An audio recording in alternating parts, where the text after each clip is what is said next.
Fala pessoal, dando continuidade ao assunto processamento mínimo de hortaliças, nós vamos estudar agora a parte 2, que vai tratar a respeito das etapas do processamento mínimo de hortaliças. Então vamos lá. Então, o processamento mínimo dos produtos hortícolas, ele inclui atividades e operações que são extremamente importantes e devem ser observadas para cada uma das hortaliças.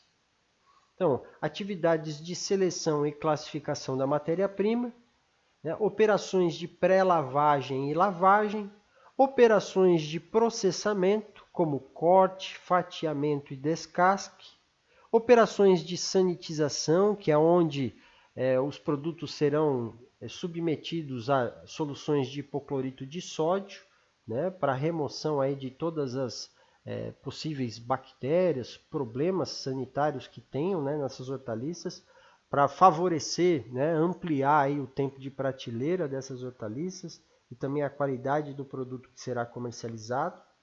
Aí depois vem a importante etapa da embalagem, né, que geralmente é aquilo que atrai o consumidor a comprar aquele produto. E existem outras atividades, outras etapas que vão depender muito do tipo de produto que está sendo minimamente processado. Então aqui na sequência nós vamos ver esse fluxograma, né? Vamos tentar entender um pouquinho, né, a sequência dessas etapas. É um fluxograma generalizado, ele pode ser aplicado para qualquer hortaliça, mas algumas das etapas, a depender da hortaliça, vai poder ser suprimida. Então, por exemplo, centrifugação, né, que a gente vê aqui no meio desse fluxograma, ele não precisa acontecer para todas as hortaliças minimamente processadas. Ela acontece principalmente para as hortaliças folhosas. Bom, nas partes 3, 4 e 5 desse assunto, nós vamos ver alguns exemplos de processamento mínimo de algumas hortaliças. Vamos estudar principalmente os grupos. Na parte 3, o grupo das hortaliças tuberosas. Na parte 4, nós vamos ver sobre as hortaliças fruto, né, com o exemplo da abóbora. E na parte 5, nós vamos encerrar esse assunto vendo o exemplo das hortaliças folhosas com o processamento mínimo da couve de folha. Então vamos lá aqui no fluxograma. A colheita nós não temos um controle, né, com relação à questão da temperatura. Então a temperatura vai ser no momento a condição climática do ambiente em que a hortaliça está sendo produzida. Então nesse exemplo está sendo considerada uma colheita a uma temperatura de 25 a 30 graus Celsius.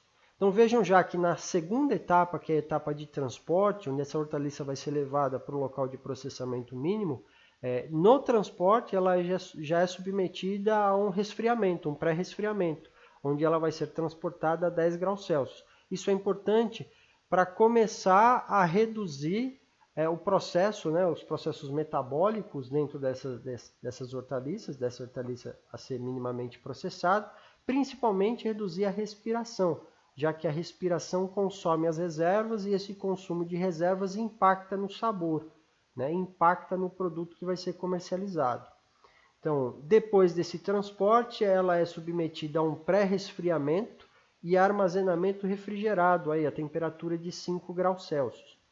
Depois que estabiliza em termos de respiração, em termos das ações, né, das atividades metabólicas no vegetal, ela se inicia o processo, né, o processamento mínimo propriamente dito, que é o que? Através da seleção manual e classificação acabamento das hortaliças. Então essa primeira seleção, onde são separados os materiais que estão estragados, né, materiais que estão com mais defeito, ou que não estão com aparência boa, essa etapa ela já é realizada a temperatura de 10 graus Celsius. Então, depois dessa primeira seleção, né, dessa classificação e acabamento, esse produto ele é submetido a uma lavagem por inteiro.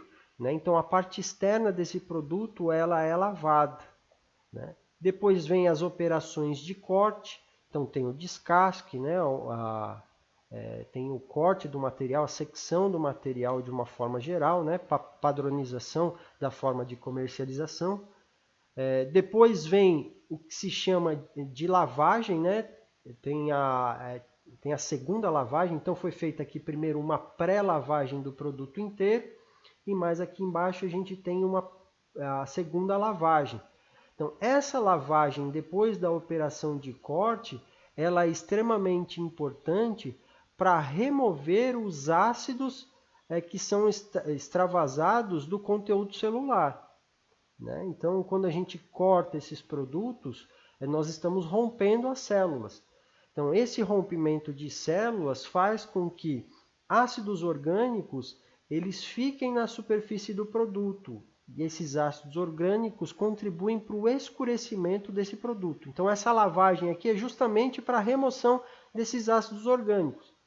Tá? Depois dessa lavagem é feita uma sanitização. Então, essa sanitização vai depender muito da hortaliça. Então, são utilizadas diferentes dosagens, né, do sanitizante, do cloro ativo. Pode ser utilizado também, né, o hipoclorito de sódio. Tá? Então, ela vai aí de 500 ppm, 400 ppm, 200 ppm. Né? O produto é exposto a diferentes tempos a esse cloro ativo, né, para a sanitização. Vai depender muito do grupo de hortaliça, se é hortaliça tuberosa, se é fruto, se é folhosa. Geralmente as folhosas são submetidas a menos tempo, né, porque senão prejudica muito a qualidade do produto para comercialização. Mas isso é variável e a gente encontra essas informações geralmente publicadas em artigos científicos. Então, depois da sanitização é feito um enxágue com água potável, né, a 5 graus Celsius e vejam lá, com uma pequena concentração de cloro ativo, tá? 10, 20 vezes inferior, né, a concentração em relação à da sanitização aqui em cima. Tá?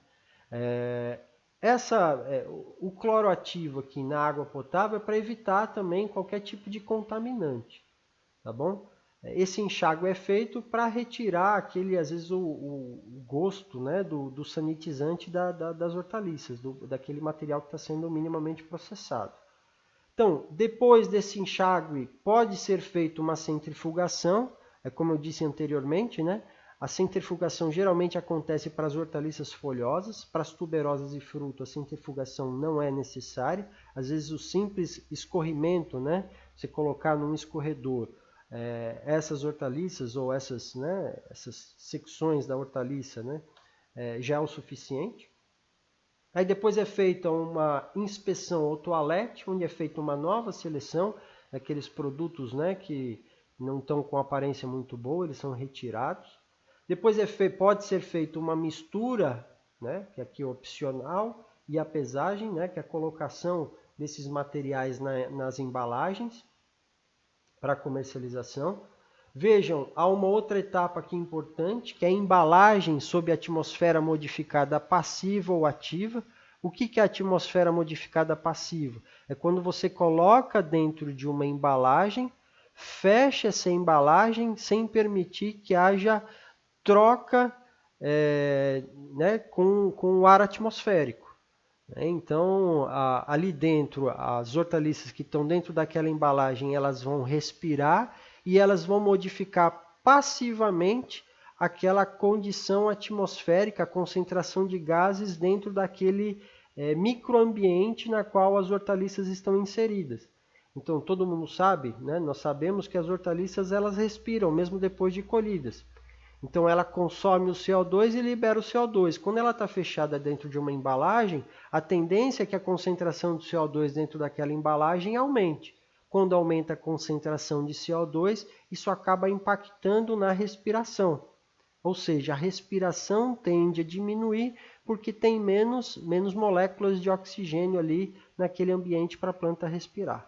Tá? Então, esse seria uma atmosfera modificada de forma passiva. A atmosfera modificada de forma ativa é quando a gente já, dentro da embalagem, a gente já coloca uma concentração, injeta uma concentração diferenciada de gases. Ou seja, quando eu submeto, por exemplo, aquela hortaliça a uma atmosfera com maior concentração de CO2 e menor concentração de oxigênio. Ou seja, aquela hortaliça ali naquela embalagem, ela já inicia um processo de redução da respiração devido à modificação daquela atmosfera, né? Então eu já injeto uma concentração diferenciada ali. Então, lá na embalagem, né, depois de feita a embalagem aqui, é feito a etiquetagem. Então, vejam que as temperaturas aqui são sempre baixas, né? Então, a gente tem aqui no início 10 graus Celsius, depois 5 graus Celsius, 7 graus Celsius, voltamos aqui para 5 graus Celsius. Tudo isso com a intenção de quê?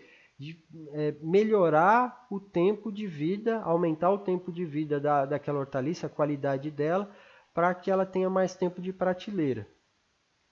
Depois, né, da embalagem e etiquetagem, ela vai para um armazenamento refrigerado, né, para atacado e controle de qualidade. Veja aí, temperatura de 0 a 1 grau Celsius. Depois é feito o transporte e distribuição refrigerado. Essas hortaliças não ficam em gôndolas não refrigeradas, né? Elas são submetidas muitas vezes a refrigeradores, tá bom? Onde a temperatura fica em torno de 4 a 5 graus Celsius. É feito o armazenamento e a comercialização a 5 graus Celsius e o consumidor comprou hortaliça, vai lá, coloca ela dentro da geladeira e vai consumir ela aí nos próximos dias, aí, 2, 3, 4, 5 dias, dependendo da hortaliça. Cenouras, por exemplo, minimamente processadas, aguentam aí até 10 dias, né, de tempo de prateleira, né, para ser consumida aí com bastante qualidade. Tá certo, pessoal? Então, esse é um fluxograma geral, não necessariamente ele na sua totalidade é aplicado para todas as hortaliças, mas ele dá um bom referencial para a gente a respeito da sequência das etapas que devem ser realizadas para o processamento mínimo de hortaliças de uma forma geral, tá bom? Então, aí algumas referências, né? Então, nós estamos aqui finalizando essa parte 2 e já nos encontramos aí na parte 3 desse importante assunto, tá bom? Nos vemos já. Abraço.